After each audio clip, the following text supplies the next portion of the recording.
Assalamualaikum. Hari ni Abang Jan nak review satu jam special daripada Casio abang. Casio. Oh, tengok kotak dia, kotak kertas saja.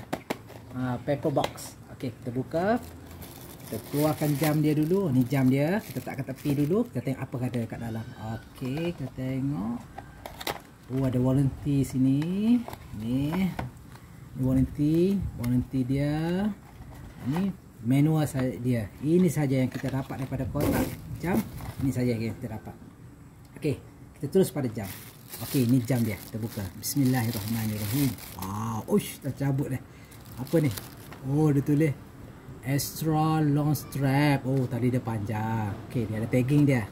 10 year battery life. 10 tahun bateri dia. Oh, tahan.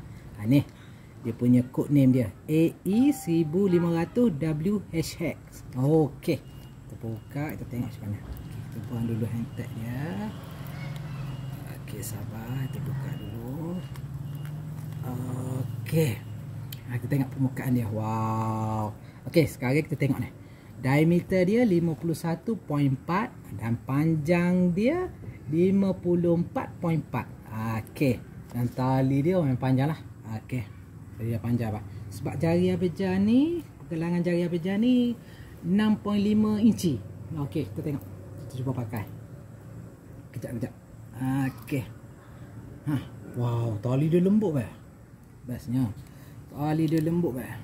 Wah, ni. Tak besar sangat, tak kecil sangat. Okey.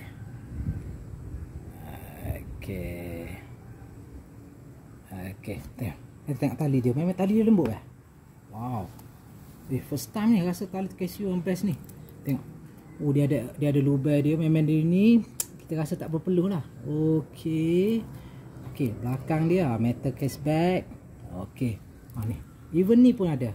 Memang best lah. Memang kalau kita pakai ni, sekejap. Kita takkan rasa ni lah ketat sangat ke, sebab dia ada lubang. Boleh menyebabkan kita tak berpeluh sangat lah. Okey. Dan dia, kita tengok sini ya. Sini ada light. Ni backlight dia. Okey, ni mode dia. Kita tengok mode dia apa ada. Kita ada alarm. Kita ada timer. Kita ada stopwatch. Ni 2 time lah Abang Jan rasa. Ni 2 time. Okey, kita balik.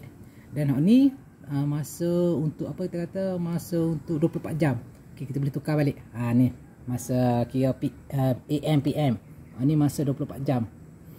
Okey, memang berbaloi, puas hati, cantik, tough, 100 meter, memang best lah.